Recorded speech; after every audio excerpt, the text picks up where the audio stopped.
And I think for me, it's very exciting to have technologies and have a science that can help begin to understand what we like to think of as the why behind the what. We've heard a lot about relevance today. It's absolutely important. We've heard a lot about behavioral targeting and the ways things can be analyzed and all the terrific data that's available to us.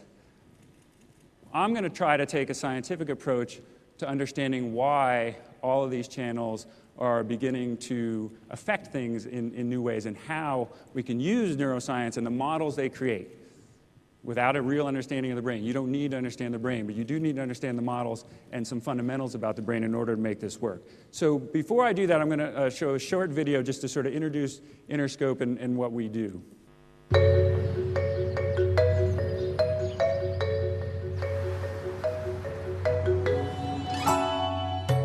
Interscope is one of a number of companies in the evolving space called neuromarketing.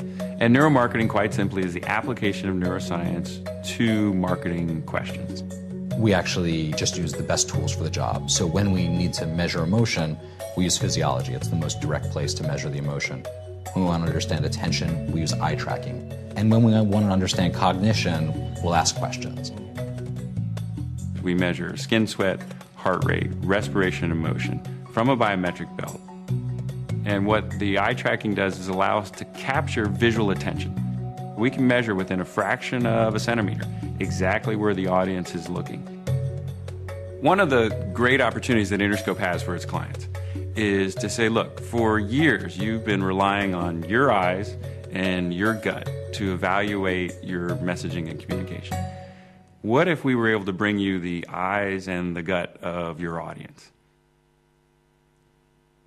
So what if we were able to bring you the eyes and the gut of your audience?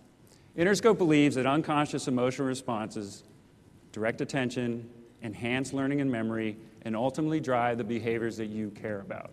That belief is based on over 5 decades of academic research and now 5 years of this thing called neuromarketing, which is beginning to crack the code of how unconscious processes actually influence and drive what we call engagement.